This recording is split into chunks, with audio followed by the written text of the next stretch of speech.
Welcome to the Touching into Presence podcast. This podcast is for people who are interested in bodywork, empowerment, and somatic-based practices. I am Nikki Olson. I'm Andrew Rosenstock. We are certified Rolfers. Collectively, we're trained in various movement and bodywork therapies with an emphasis on somatic awareness and client resilience. Through conversations, our goal is to share and explore mind-body paradigms to offer empowerment possibilities. It was such a pleasure to be in conversation with Liz Stewart. Liz draws from 30 years of experience as a highly accomplished structural integration practitioner, aka Rolfing. She's a trainer and somatic supervisor consultant.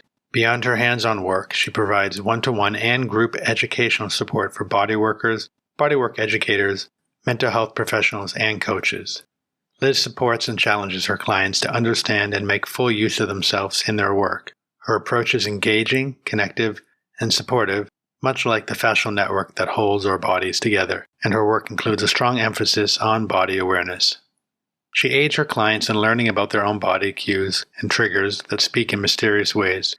Liz has been working online for the past 8 years and brings her experience in structural integration, movement awareness, Polyvagal Theory, neurovascular techniques, modern group psychotherapy, TraumaDynamics, decoding body language, and DARE attachment theory.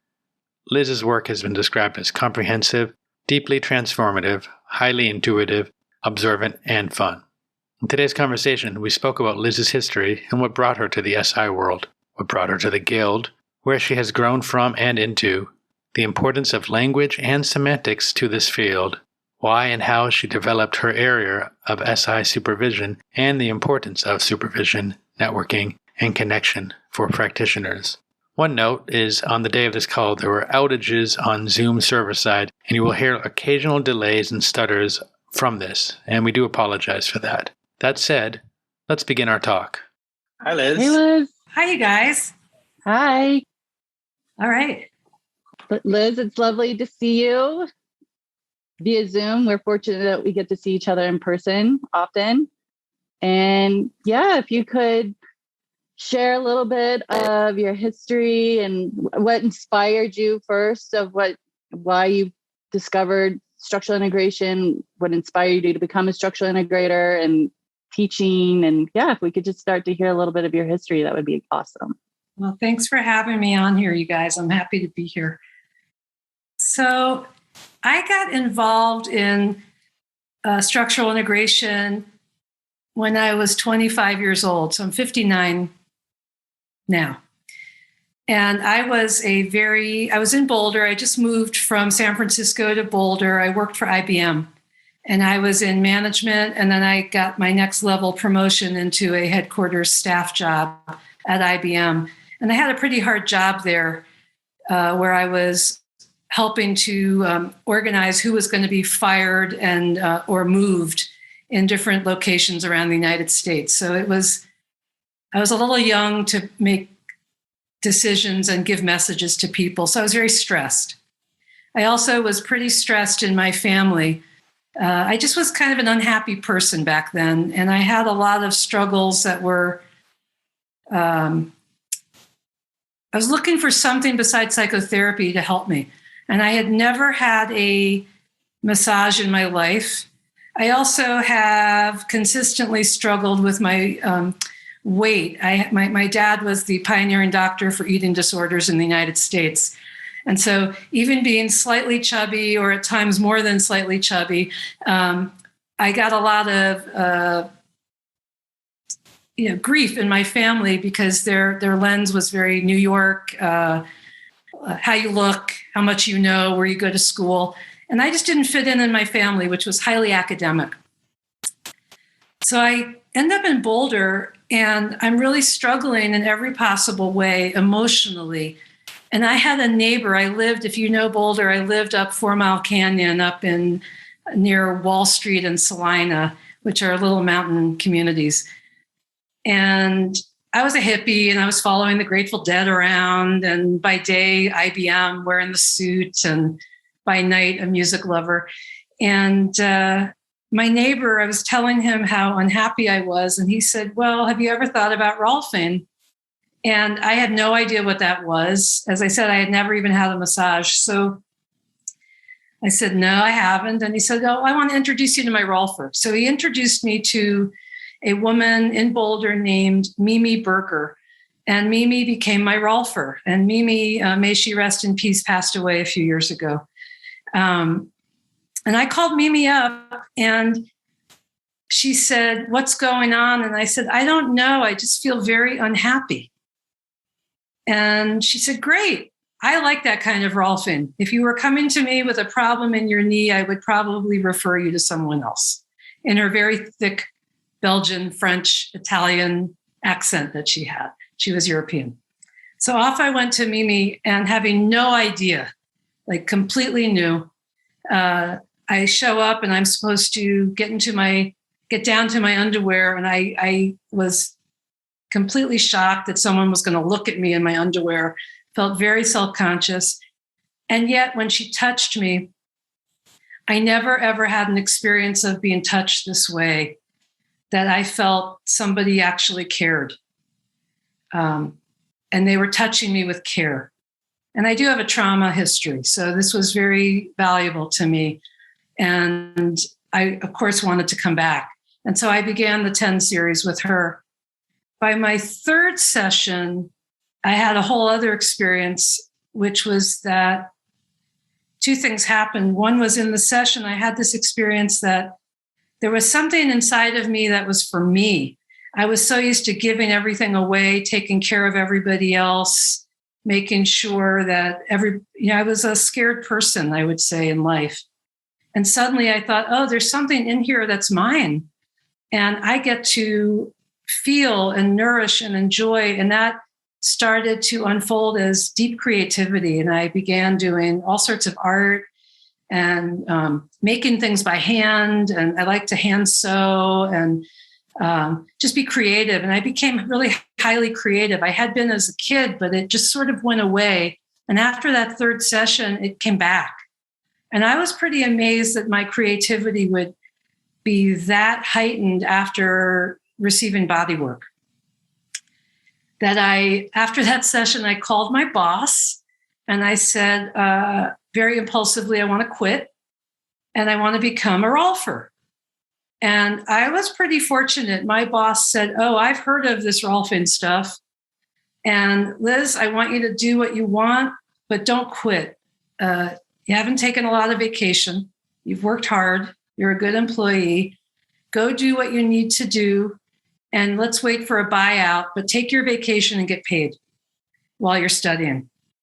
And so I did that. And eventually I had a lot of vacation. So I was able to go to massage school, which is what was the protocol back then, and get into more intensive psychotherapy, which was also a requirement, as I remember, at the Guild to do some psychotherapy. And I started massage school.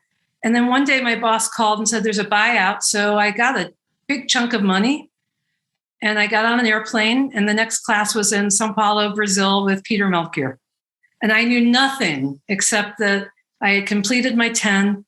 I had a very supportive boss, and I was able to go study and have a little bit of money left, hopefully when I got back. So I went and trained in Brazil, and my teachers were Peter and David Davis was the lead-in for anatomy, and Nilce Silveira, who owns a school in Brazil now, was one of the assistants, and another assistant named Nelson Coutinho, also in São Paulo, who was a Jungian and a Rolfer.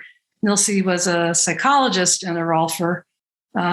David was a Rolfer and an anatomist, and Peter was the teacher, and they had all, at that point, left the Rolf Institute and started the Guild. So I believe this was the second class at the Guild, and possibly the first class in Brazil. And when I got to Brazil, it was kind of fascinating because it was a very little class. I had no idea that Peter was living about 10 minutes away from me. I lived in Lyons at this point in my life. And just to backtrack a little bit, I learned more about the training program when I had finished my series, my Rolfing series. I met a woman named Gail Olgren, who now goes by Gail Rosewood, in a sauna up in the mountains. And we were all part of a group of friends. And she was married to a Rolfer who she's no longer with anymore, but I believe they're still friendly. And she sat with me in the sauna, and I told her that I wanted to be a Rolfer. And she said, as much as you want to be a Rolfer, I'd like to help you find the right teacher. And of course, I wanted her to be my teacher because I had met her and, we had clicked. But she really felt strongly that this man named Peter Melchior would be a very good fit for me, and that he wasn't at the guild, at the Institute. So I went and explored both the Rolf Institute and the guild, and Peter truly became the right match for me. So I ended up in his class. And the very first, yeah. Can I interrupt you for a second? So could you just share why the guild? What did you see between the two institutes that are? Oh, it was very simple, actually. And remember, I'm a person that has really grown in this structural integration process. I was young, I was unhappy, I was really insecure. I had body shame. I I'd never had bodywork. So I was very raw and kind of heightened sensitively in a way that I had to feel safe in a place. So I was clear I wanted to be a Rolfer. So I went to the Rolf Institute. I walked in, it was on Pearl Street. And the first thing they said to me was, well, do you have your $2 for the brochure? And I had no money. And I said, well, I don't have $2, but could I have one? I'll bring you $2. And they said, well, that's not how we work. We have a step-by-step process. And I said, okay, I'll come back. And for me, that meant I lived up in the mountains at that point. So I would come back, the next time I was in town. So I went home and I thought about it and I thought, well, that just didn't feel good to me. So I called Mimi back up and she said, oh, there's another school. Why don't you also talk to them, talk to both of them and see which one feels better. So then I called the guild and Richard Stenstead-Vold answered the phone and he said, well, come on over. So down I went to pay my $2 to the Rolf Institute to get the handbook. Then I went over to Richard's and the greeting was just very different. And besides whatever politics were going on, which I was not involved with at all, I basically went off of the fact that, wow, this place I feel really good at. This place I felt like not so good at and wasn't welcomed. But that's okay. I'm still going to study both these places. And they both had similar entry requirements with one exception, which was that you had to write a paper at the Rolf Institute. And even though you had to write a paper at the guild, you didn't do it until after the first phase. And I have learning challenges. I struggle with writing and reading, and I have my whole life. And so I got scared of having to write a paper. They also had a selection committee where they would look at you and talk to you in front of, you'd be in front of a panel and they would decide whether you'd be a good qualifier to be a Rolfer. And that just felt way too intense for me. I was too new with my own experience of my body that I didn't feel like I could do that, nor did I want to. And so I opted out and I went to the guild and it was a really good place. It was a very good place for me, to be honest, until it wasn't. And that was many years later when it became not the right fit for me. So back to just, so I chose the guild and I went to Brazil and I had an amazing experience in Brazil. And I also grew up around Brazilians. So picking up the language felt easy for me and the flow and the way there's a rhythm to Brazil. And I love to travel and I come from a very international family. So being around other cultures is really part of who I am as my identity. And Peter said something the first day, which was pivotal for me. he said two things. One was be very careful about saying the words always and never. They really don't do well for us in our profession to be absolutists. And that made a lot of sense to me. And the other thing that he said was he asked the class if anyone had ever heard of the Grateful Dead. And I was the only person that raised my hand. And then he told a story about how from the song Trucking, what in the world ever happened to Sweet Jane? And he said, well, she walked in for a session one day. And that's where I started to learn about what disintegration looked like. And he told stories about the dead and his life, and we really resonated. The other big thing that happened in my training that was pivotal to keep me very close to Peter was that in my auditing phase, I got a call when I was in auditing that my brother was very, very ill and had contracted AIDS. And I have a brother who identifies as gay and was very, very sick. And I collapsed. I'm very close to my brother. And I had to finish my training. And at the same time, the family I was staying with had very strong feelings about gay people, anti-feelings. And so I had to find a new place to live. And so Nilsi, who was sharing her place with Peter Melchior, they were working together in the classroom, brought me in. And they took care of me. They really helped me at a time in my life where I couldn't leave Brazil because Pan Am Airlines had just gone out of business, and that was my ticket home. And I had no money. I had used all my money on my education. So even that chunk from IBM went to my education. So I was stuck and I was really scared. And Peter would spend time with me. And I cried a lot. And he just spent time with me and was there with me, which helped a lot. And he also opened up to me about being a father and being a teacher and things like having to choose monogamy as a teacher, having to choose his family first, and how he really struggled in being there for his kids a lot of the times, and how I kind of filled a gap for him at that moment where I really needed parenting because I thought my brother was going to die. And just to fast forward, my brother is still living 30 years later. He's had cancer. He's lost a leg. And Rolfing has been the main thing that has helped him work. And Neil Powers has been his practitioner, his SI practitioner, all these years. And so he's quite well. But I came back to Boulder and I started to practice. And in Boulder back then, the who's who was here. So Emmett and Peter and Jan Sultan and Heather Wing at the time, Heather Starsong and Gail Olgren and a lot of other people. But Tom Wing, those were the folks I knew. And there was no mixing of classrooms. I couldn't go study with teachers I wanted. So I started to knock on people's doors and ask them if I could spend a week with them and what that would cost me. And I was able to come up with a few $100 and shadow I chose different women in the work because to me, it felt very important. Ida Rolf had said, we need women doing this work, women teaching this work. And I come from a teacher family. I wanted to teach someday. I like teaching. I had taught at IBM. And so I knocked on Heather's door. I knocked on Gail's door. Dorothy Nolte was one of my teachers. Stacy Mills was one of my teachers.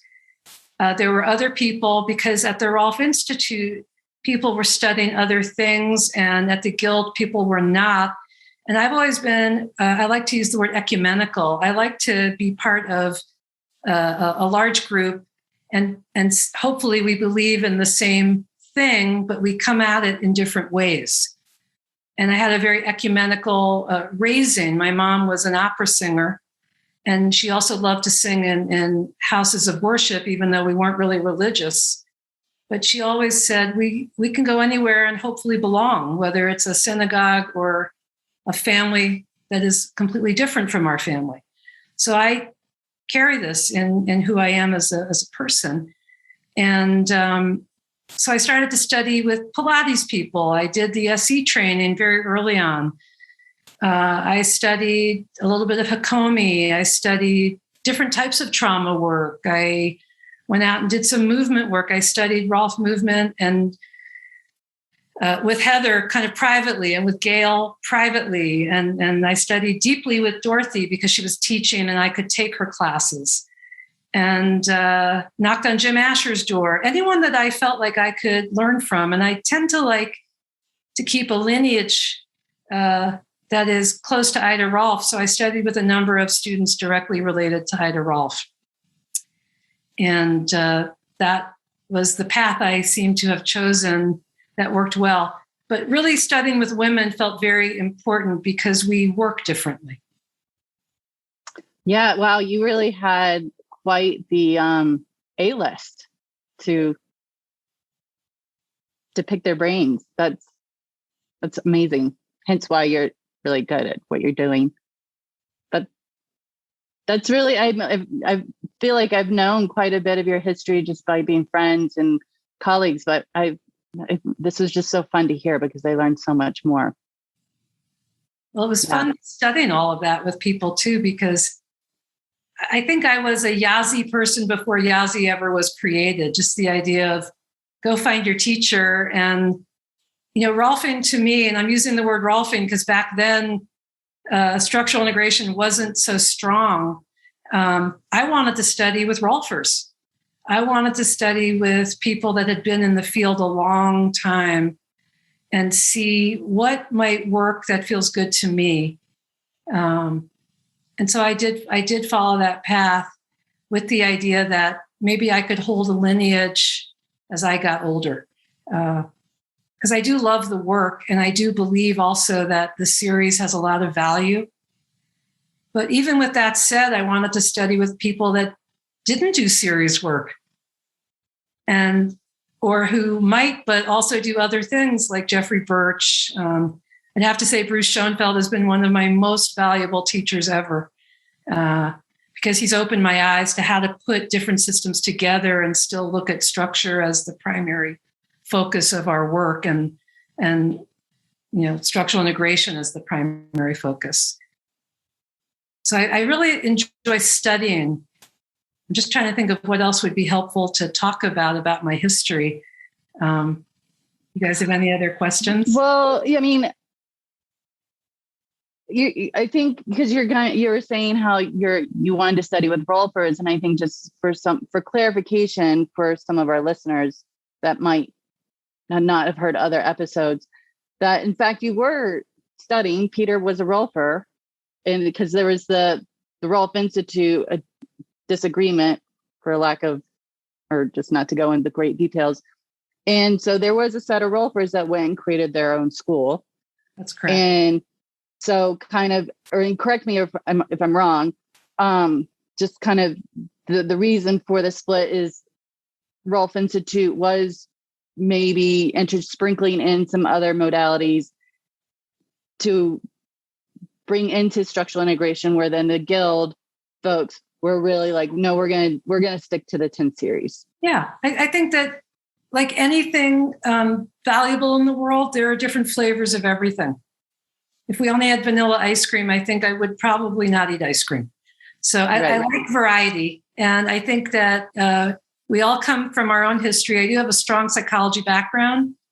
And my idea in the work as an SI practitioner is that, well, my experience was that when I started to feel more connected to me and in relationship to myself and to others, then it's safe for me to differentiate and have a maturing experience.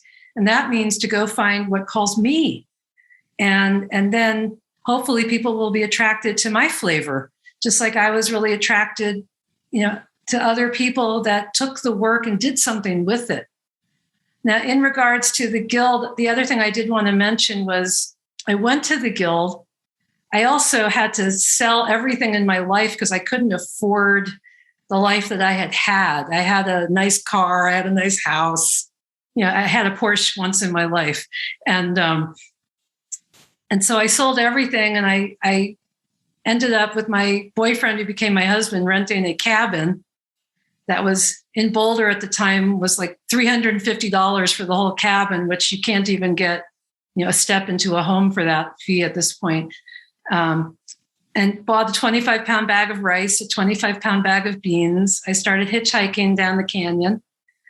And I am not religious, but I do believe in spirit very strongly. And I would ask the universe, like, could you send me a client? I need one. And all while this was going on, it's an interesting story. I called my parents, and my dad was a physician at Columbia University and said, I need some financial help. And he said, well, you've chosen a path of quackery, and I'm not going to help you. And I said, can we just separate this out, that I'm your kid, but I have chosen a profession you don't like? Can I still have a relationship with you as a kid? And I had strained with my parents, but through the process of sessions, I started to have a better relationship, and I healed my broken relationship with my family, which was huge for me, which is why I so strongly believe that relationship is a part of our work. It's not just me working on someone, it's working with them, helping them orient differently in the world and connect to me as a person, not just to themselves. And I said to my dad, Ida Rolf went to Barnard, and you're on faculty at Columbia Medical School. And he went and checked it out, and he said, there's no record of her. And I went back to the Guild. And at the Guild, at that point, I was working, cleaning the classroom, taking photographs, doing anything to immerse myself to study. And so I was the helper. I was kind of the administrator, the house cleaner, the go-to person. So I could pay for more education. And Richard Stensedvold, who was the president back then, said, well, I don't know what to tell you. And here's Ida Rolf's son, call him. And so I called one of the Demerleys. I think it was Alan Demerley. I'm not sure which one, the one who lived in Maryland. And I told him my story. And he said, I'm not going to help you. I'm sorry. And then within a few weeks, he sent me Ida Rolf's diploma from Barnard, which I sent to my dad. And he submitted it to the people of importance at Columbia and Barnard. And he then started to support me more than ever. And he said, anytime you have questions that are anatomical or disease oriented, please call me. And we really made a full circle to where I got back in with my family, which was why I got Rolfed in the first place. I was very unhappy. So I feel like I helped our community, put her back on the map in a community that she might not be known in. And that felt good to me. I don't know where I was going after that. Well, you made me, just to share a story. So my dad, not a doctor, but was in the medical field as a salesman, selling hardware for your spine and things like that. And he kind of, in a similar way, a little different, but when I decided to become a Rolfer, he kind of had a problem with it because he's like, I don't want my daughter touching naked people. I'm like, well, they're not naked. First of all, they're partially clothed. And then he had fallen rollerblading, and he had hurt his wrist. And so I was home visiting, and he was like, so what are you doing? I'm in pain. Can you do something? So I'm working his shoulder, and he's like, but Nikki, my pain is in my wrist. I was like, I know, I'm getting there, but there's alignment situation. And I worked on him. And then the kind of touch was a little much. He's like, this isn't relaxing. This doesn't feel that great. I'm like, well, it's not a massage. I'm kind of connecting with your tissue. And so basically kind of to prove to him what Rolfing was. And then he was like, it's a miracle. My wrist doesn't hurt. And you're working on my shoulder. That's right. In fact, I'll just double up on that, Nikki, because I didn't feel well about a week ago, and you gave me a little work, and it was so amazing how you worked on my shoulder, which was one of my many aches, but all the other aches just sort of went away. And I think I'm really glad you were able to help me, and you're doing the work, and that the work really works. So the other thing I wanted to mention about the Guild just briefly is that For me, it's very important that I use the term structural integration. And it took me a few years to really not say Rolfing because it's so, Rolfing is Boulder. And I think that's the thing. If you're in Boulder, Rolfing is the Rolf Institute is the school. And then the Guild was also the school. But I did believe that the brand that you guys pay for, there's a reason why you pay for that brand and why you pay for your education, just like there's a reason why I paid to go to the Guild. And it is a challenging thing when you have a word, or Heller workers have a word, or Soma folks have a word, or anatomy trains have their word. And those of us that are generalists with the term structural integration, it's always been a mouthful. But I always felt like it's very important for me to honor where I come from and honor the work. And one of the things that Peter used to say, even when he was a Rolfer, was that he chose to use the word structural integration because Ida Rolf talked about it and that it meant something. And having listened, and I don't know if the listeners have access to these, but they are out there, all these audio files of her, it's very interesting to listen to her talk about how she explains the work and her process of talking about the work as Rolfing or as structural integration or as other names that she had used to create her body of work. So it didn't start as the term Rolfing. But I just think that for me personally, when I go into a room, if I'm teaching, if everybody in there is a Rolfer, I'm going to ask them how they would like to talk about the work collectively, and do I have permission to use their term? And if I don't, I don't. And it rarely happens, but when it has happened, I think it's important to respect where people come from and to use their language, and even how it's flowing out in the world today with a lot of talk about what is appropriate or okay to talk about. If I am Jewish, I can talk about being Jewish. If I am not Jewish, I might not want to make a Jewish joke. Or if I am gay, I can talk about being gay. Or if I am a trans person, there's a lot of importance these days on speaking who you are and not necessarily crossing lines if you're not of that culture. And it's a tricky conversation to find your landing place, but I think it does have value, and I'm still learning. Yeah, thanks for bringing that up, because in our previous episodes there is that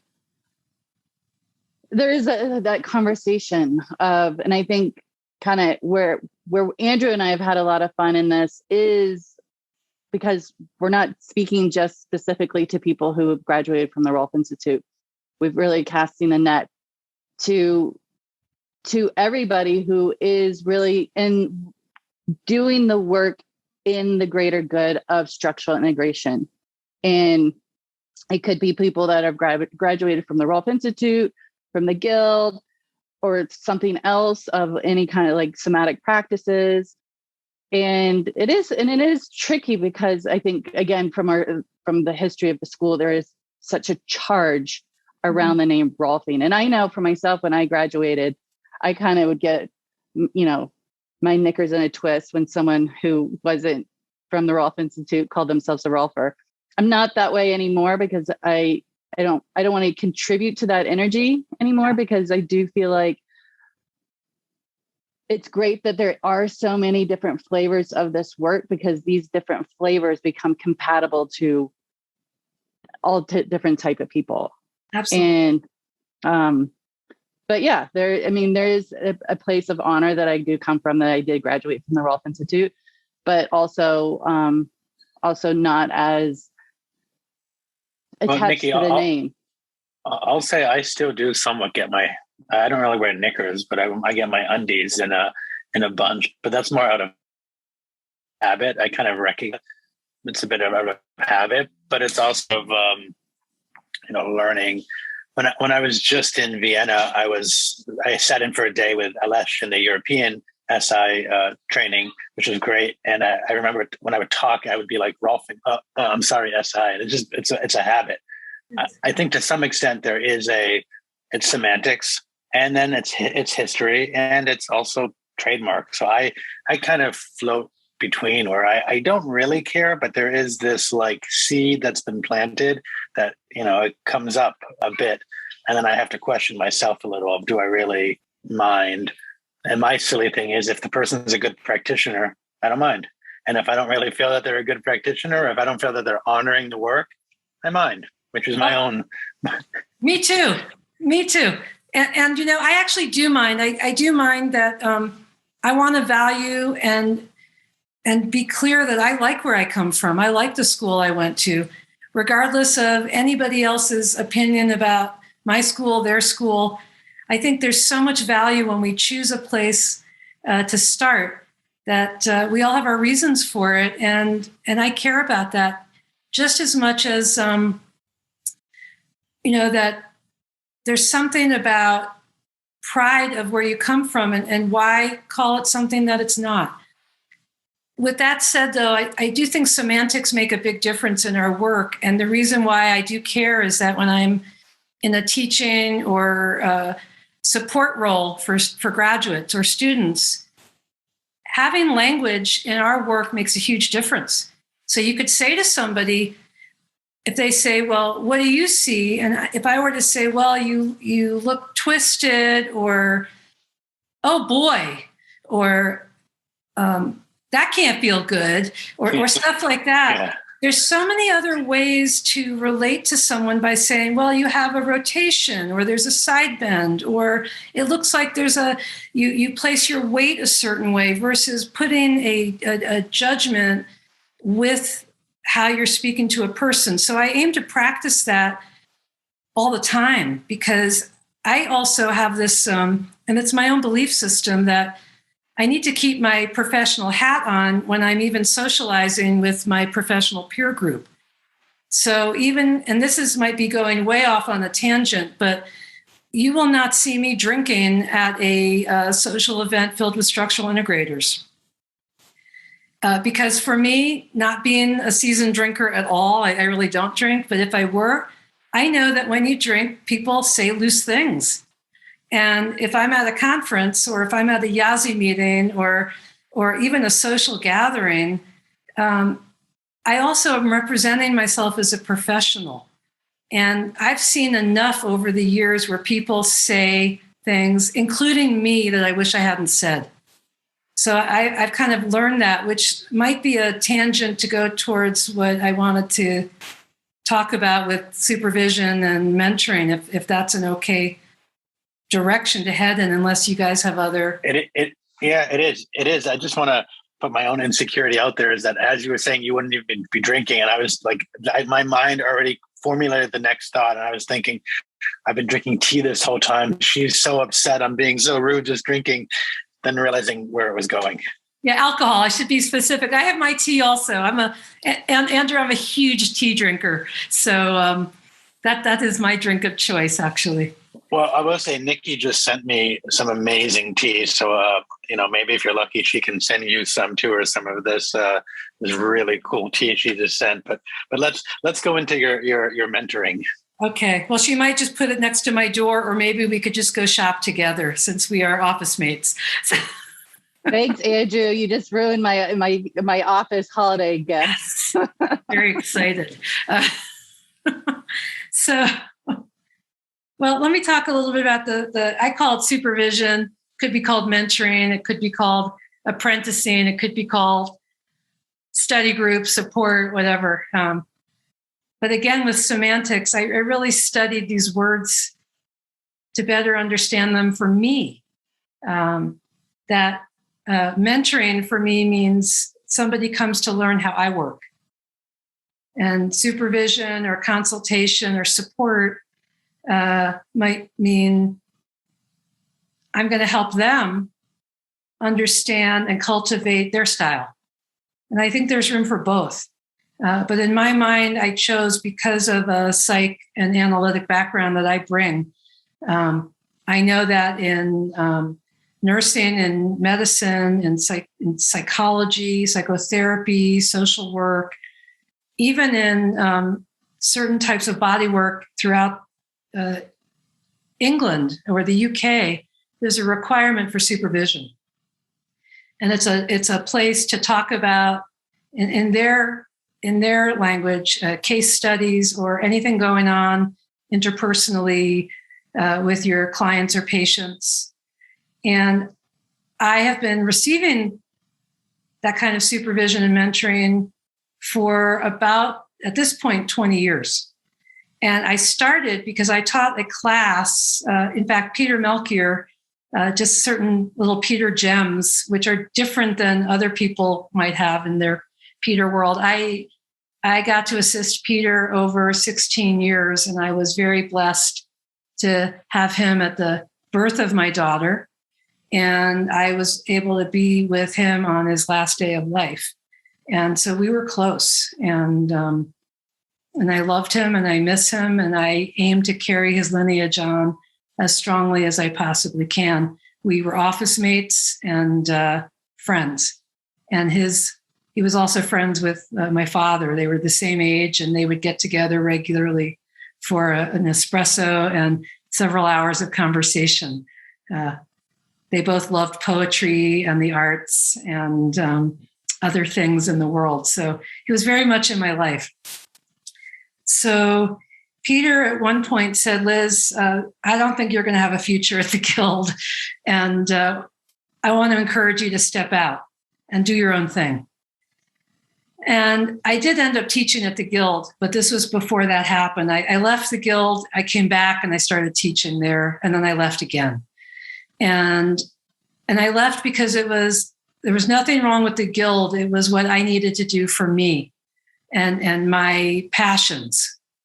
So Peter got me in touch with a school in Utah, and I went there, and it wasn't a match for me, meaning a massage school that had a structural program. And then he encouraged me to go talk to a man named Herbert Grossman. I don't know if you guys have interviewed Herbert, but he's definitely worth interviewing. And Herbert has a school out of Nuremberg, Germany. And so I went and taught a 6-day class at his school. And I really liked it. I did not want to be on his faculty or anything, but I liked going out and teaching something. And that a few of the folks in that group asked me to come back and teach them and reteach them the series in a way that they could have more input from other teachers. And I said I wouldn't until they graduated from their program, because I just felt strongly, I don't think it's a good idea to bring a teacher in until you're finished studying what you started wanting to study. And so they finished, and then they invited me to do a recipe review. And I went to Berlin, and I had a wonderful translator, and I started this 6-day class, which would be 3 days on, a day off, 3 days on, teaching a post-10 3 series. And what happened was not that. We never even got to that. What happened was one of the students said to me in Germany, "Are you Jewish?" And I had no idea that I would have such a physical reaction. I got really scared. Now, with that said, I don't practice Judaism. I did not grow up with a lot of religion, but I did grow up culturally Jewish in New York and New Jersey, which says something. It's a very strong community back there. And I have relatives that are quite religious. But I had a body response, and I got very scared. And what came out of my mouth was, well, what's it like to have me here? Rather than me answering their question, what's it like to be here? And we ended up having a very different type of class. And I was very grateful at that point that I had studied SE, I had studied other body-centered therapies, and I was in therapy. And I came back to Boulder really rattled. The class was good, but there was a woman in the class who would put on her sunglasses because she didn't want me to see her eyes. There were students, most of them were older, and they had all grown up more in the Eastern Bloc of Germany, who had learned Russian as children, not English. And so there was tension, and we had to work with the tension. And so we did. And I ended up going back there for the next 3.5 years, every 6 months. And we slowly worked our way into studying the series, and it was lovely. And I still have connections with those students. But I came back to Boulder and I read a book about transference and countertransference, and I read a book about group dynamics. And so that began my deep dive into studying group work, group dynamics, and getting supervision. And I also kept teaching, and I realized as a teacher and as an assistant, still at the guild and then teaching my own stuff, things happen in a classroom where you either have very strong feelings towards a teacher or you don't like a teacher, or there's a student that just drives you nuts, or every time your partner touches you, you feel something that doesn't, it's them clearly, it couldn't possibly be you, or, things come up. Or a teacher doesn't like you. I don't know if you ever witnessed that, where a teacher has a dislike to their assistant or to a student and everybody feels it. Or there's the school, there's tension between a student and the school. All these things happen. So I met a man in Boulder who was legendary to work with groups and with this idea that we bring our own history into the classroom or into every session. Not only we, meaning practitioners, but the clients or the students do also. And often they can connect and often they don't connect at all. And how do you work with that? Because we're not taught any of that in our training. How do you work with the interpersonal stuff that isn't just love? We tend to really like something, and then if we don't know how to work with the chaos. So I started supervision and I started studying group work, and I studied 3 different types of group work. One was a Buddhist approach, one was a trauma approach that also included organizations and what happens when there's chaos within the organization, what happens with relationship. And then I studied an analytic approach, a psychoanalytic, based on how we hold things in our body from when we're little before we had words. And how does that show up as adults when we're working closely with other people, whether it's as a therapist or as a business person or as a body worker. And I am still studying all these things now. So I started supervision to understand that I had feelings in Germany. Of course I had feelings in Germany, being the token Jewish person and not having any support or anyone to talk to. And when I got to talk about it, I realized I'm not so different than these people. We all went through some kind of generational trauma that we were not part of, but we were part of that because we inherited it. And you could read between the lines here. You could bring that down to the whole structural integration and all the different schools. But this was very strong. And the more I talked about it, the more I realized we have common ground here. And I think that I want to begin doing this work for the structural integration community. And is it possible to pioneer a program that allows, when students graduate, to have a place to go? Because what I discovered was that in my own experience as a student and as a teacher, as a student, I just want to call my teacher up because I have questions, but they're off teaching or they're in their practice and they don't really have time. Or I don't know if you guys have noticed, we're not always great at calling people back when you're a teacher. I know I'm definitely guilty of that. And I thought, why not have a dedicated person who, knows the work or knows a chunk of the work, their perspective, but also has some skill on how to speak with people and help them understand some of these feelings they're having, and also be able to talk to them if they really are struggling with a session or with a client. So I started offering individual sessions, and I started offering groups, and I also started offering groups for teachers, because even teachers struggle and they really have no place to go to. And schools are there to, in my experience and my observation, to create a practitioner and not necessarily offer that emotional support that students and faculty might need. So I went off to launch this, and it's been an ongoing process because I'm not fully organized as a human. I have my own struggles of getting my administrative paperwork done and launching an announcement and how to do it. I'm really a practitioner at heart. So putting on the hat of can I be an administrator and gather people has been a little tricky for me. But even with that said, I have a number of groups that have been meeting for years online. So I've been on Zoom for 12 years. And I've had groups that have been running that long with people coming and going. And I've had teacher groups so that there's a safe place for teachers. And these are all done with ideas of ways you would work with your own clients. So I try to hold, like I mentioned earlier with languaging, I aim to hold the structure of structural integration in the frame of supervision or mentoring or apprenticeship or whatever word feels comfortable for the person seeking it. That we start out with an agreement like you would start with a client. Are you looking for a series? Are you looking for work as you want it? Non-series work.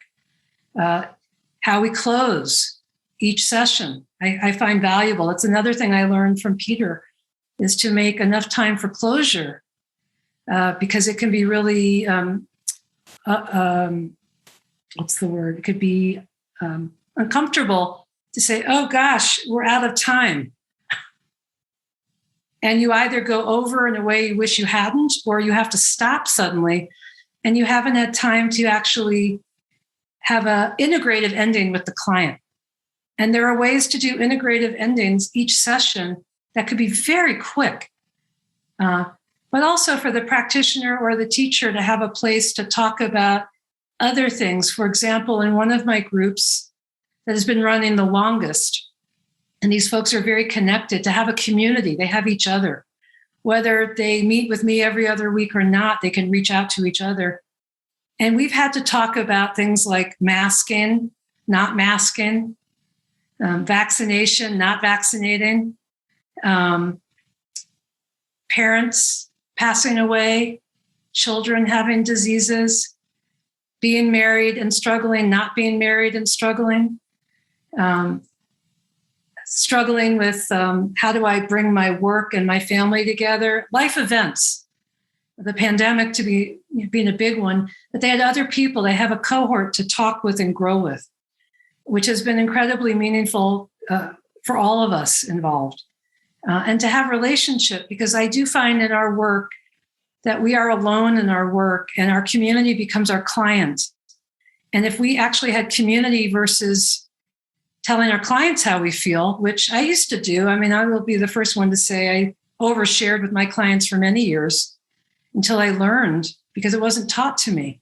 And I do think it's being taught more these days, professional boundaries and professional ethics, to have a sense of a place to go to that you can really drop in. So it's, even though I'm trained as a psychotherapist, it's not psychotherapy, it's professional support, where you have space and room and clarity around what can be said and can't said in the privacy of a group or individual work with me to strengthen your practice. So some of it's educational, some of it's supportive, some of it's community building. And a lot of it is so that no one has to be isolated or alone, especially in these times where there's a lot of fragmentation going on. I think that's awesome what you're offering, because I found when I had my practice in New York City, and I was, in my mid 20s, going into early 30s, and I was also seeing a Jungian analyst and for my own stuff. But then as my practice grew, I knew it was happening kind of in real time, but now actually really stepping away from it and looking at some of the sessions, because that appointment was weekly. I did not change that at all. And because it was a bit of a lifeline for me to process some of the stuff that was coming up with clients and what they're bringing to me and how do I handle it. And also working with boundaries, because I had some intense people that I worked with, and then people who are challenging my boundaries. Like I would definitely, one person was being groomed as their mistress and being like, whoa, how'd that come up? And it was such a safe place. And I think that really helped me with my professionalism to have a place to go and like process and to talk with. And so I think what you're offering is similar to what we need as practitioners to be able to, again, just what I just said, process what's going on in our practices and to hear other opinions or advice on how to maybe handle a situation or an approach and things like that. Yeah. Well, I do think also that I think I ended up there because I do find therapy to be very valuable. And I am not, my mind does not work anatomically. So I do like touch. I love touch. I love our work.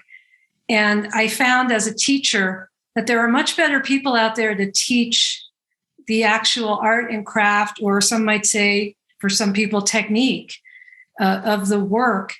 And I want to help people find those teachers. My great skill set might be in how to open, how to close, and how to do tracking. Those are the things I'm very passionate about, how to put things together, where I might like to teach. But when it comes to this other piece, I do think that it's important to find someone to go to that doesn't tell you how to do it, but to help you strategize how you could do it.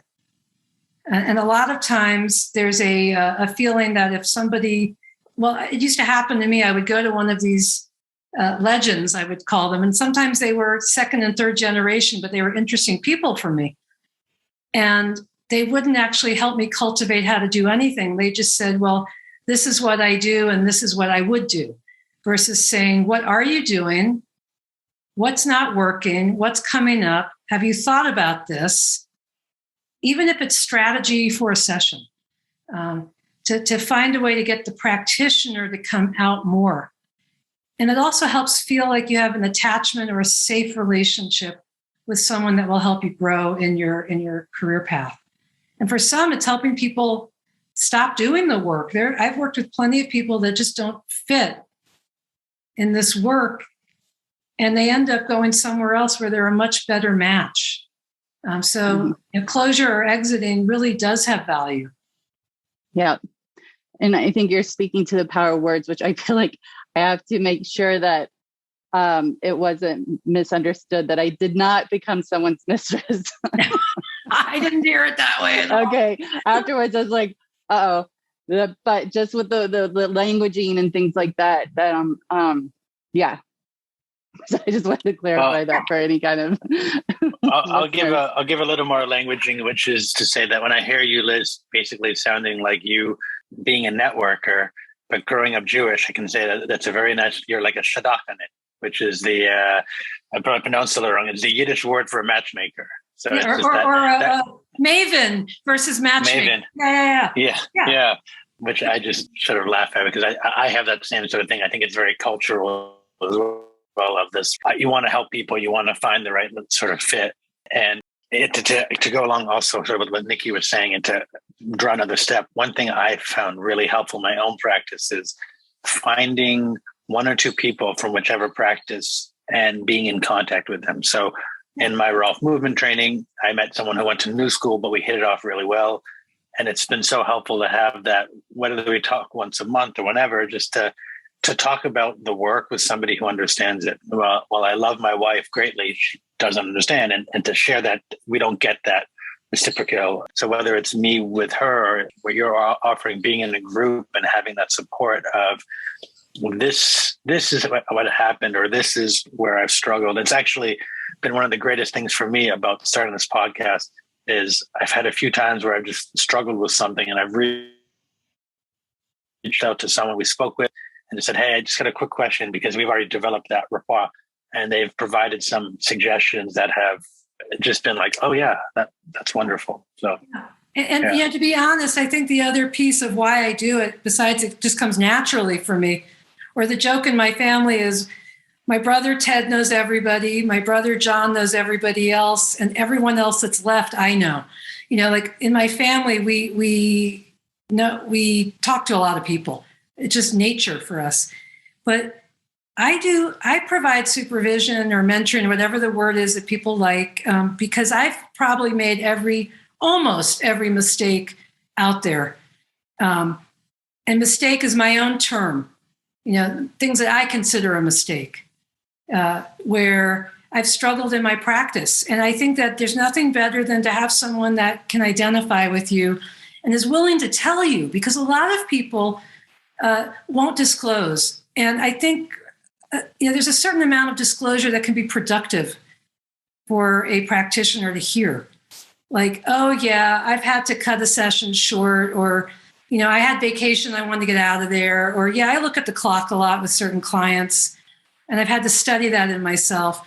Or, I've never dated a client, but I know that happens. And if that were to me, in the role I'm in, there's nothing that's wrong. It's learning how to understand it and to work with it and to find your way through it rather than judge it. And so when someone comes and says, I've done this and I'm having a lot of shame around something I did with a client or even another practitioner in a class, the main thing is to normalize it like we would do in the body, to find the middle, to find that middle layer where there's ease.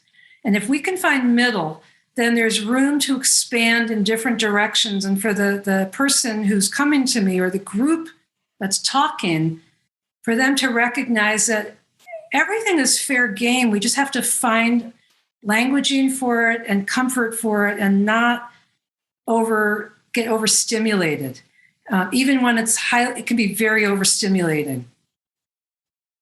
Like I'm doing a webinar next week with another teacher who is not wanted to be vaccinated, and I chose to be vaccinated.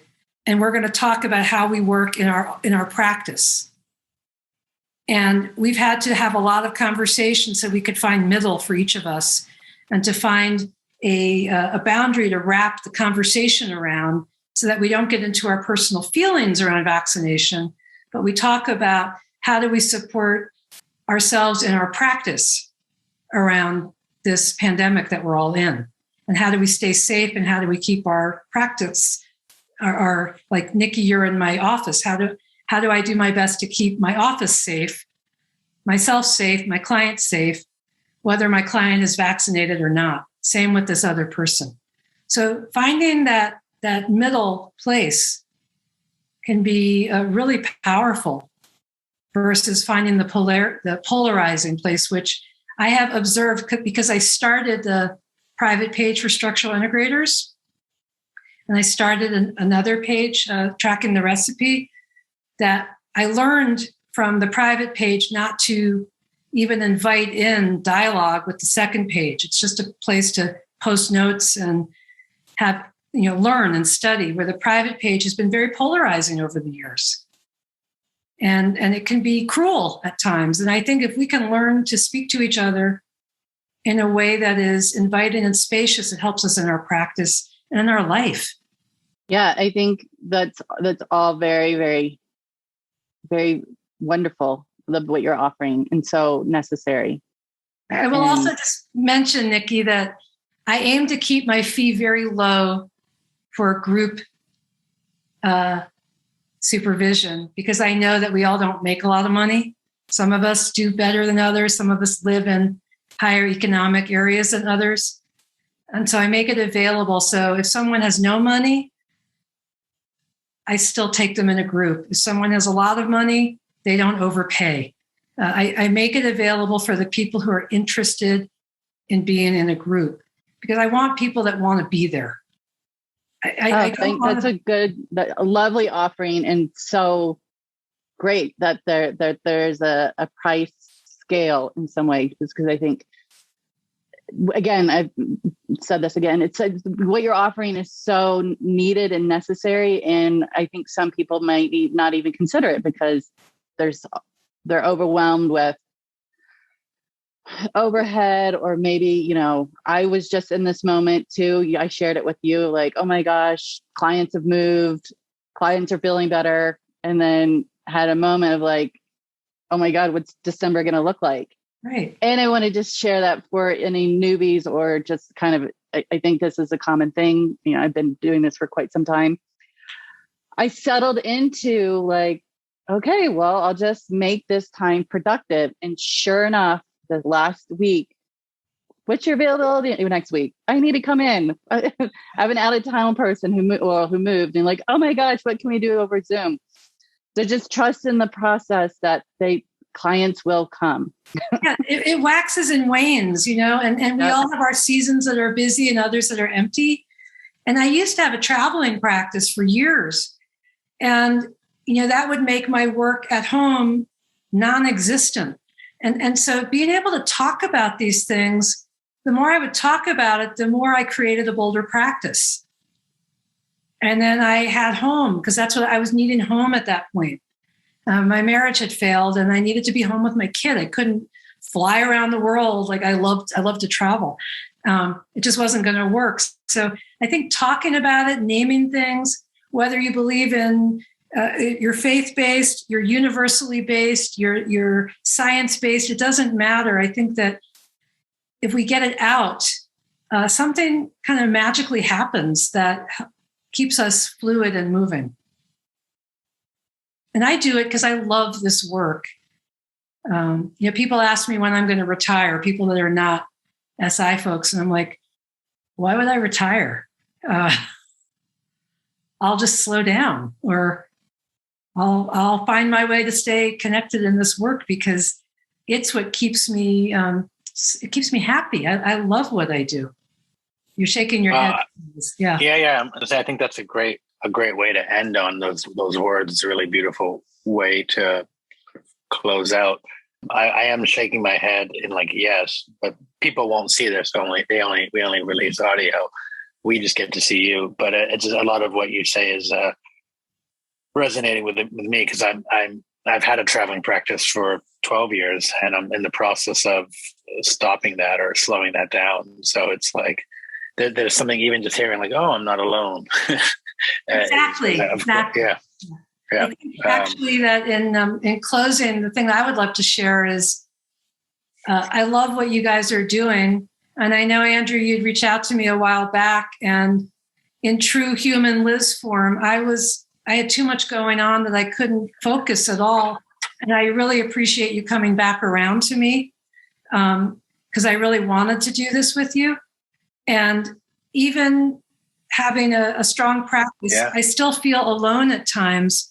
And doing this with you guys really takes that feeling and dissipates it. And I just feel really connected to other people right now, which is, to me, what our work is about. It's a choice. I can choose to be alone or I could choose to be in community. And community can be a lot harder, but it really has its, there's so much to it. And Peter said in an advanced class that I assisted him in years ago, ultimately, this work is about uncovering the love that exists in a human. And I think that what you're doing is bringing that part of me out to share with others right now. So I really appreciate you having me on today. Well, it's our pleasure. And there's so much love in you. I mean, I remember we've only really talked on the phone once before, and I reached out to you out of the blue because I needed someone for a Niasi thing. We had a lovely talk, and I just remember leaving and being like, I love this lady. And I think I spoke to, maybe Meg Kennedy, because you were connected. And she's like, yeah, she's great. You know, it was just like, oh, wow, this person is so, you know, you have a lot of love. Well, you know, it takes love to talk love, I guess. We're all here together. I thank you for seeing that in me. Yeah. Well, I can echo that too, because I remember the first time I met you, I came to see you for a session. And I was a third, like just after, was it my first trimester? I just went in my second. And you're like, no, I'm not going to work on you. I don't work on pregnant people at that time. And so I just sat there and we just chatted. You had your little black dog and we just hung out for an hour. Yeah, I remember that. In my beautiful office. Chat. Beautiful office. My beautiful office, which I miss, but I love my new office even more. But yeah, it was really special. Yeah. I will. Anybody that wants to mentor or have supervision, I highly recommend Liz. I have the fortunate to be able to be close to her and see her in the hallway, and has also been a great support to me as coming back to Boulder with a practice. So highly recommend it. Yeah. How do people find you, connect you? How do they do all that sort of stuff, Liz? Well, the best way to find me is the worst way to find me is to call me on the phone. So if you call me, you might never hear from me because I get a lot of spam, so I don't answer my phone a lot. But the best way is to contact. Email is liz@lizstewartsi.com. My website is lizstewartsi.com, where you can also email me from there. And most of the work I do right now is online. But if you're in Boulder and you want to come meet me in person, I am here. Cool. We'll put those links in our notes as well, so people will see. It's been such an honor and pleasure to chat with you and to see you actually in person, face to face. Yeah, it's nice to see you in person too, Andrew, and it's kind of fun to see you, Nikki, online. So. Yeah, like you guys see each other in person all the time. But yeah, it's been great. Thank you for it, and we'll talk again, hopefully another time to talk about forehanded treatments. I would love to come back and I would love to talk about how to work forehanded in a way that is really productive for learning and for the practitioners and mostly for the client. So thanks for having me, you guys. Thank you, Liz. Yeah. Okay. Bye. Bye. Thanks for listening to us at Touching into Presence. We hope you enjoyed today's conversation. You can find out more about Liz at lizstewartsi.com and contact her at liz@lizstewartsi.com. If you enjoyed today's episode, we'd appreciate if you'd leave a positive review of the podcast and subscribe to it through the platform of your choice. When you do this, it really helps other people find us, and we greatly appreciate your support. We look forward to hearing back from you and seeing you on our next conversation at Touching into Presence. Bye-bye.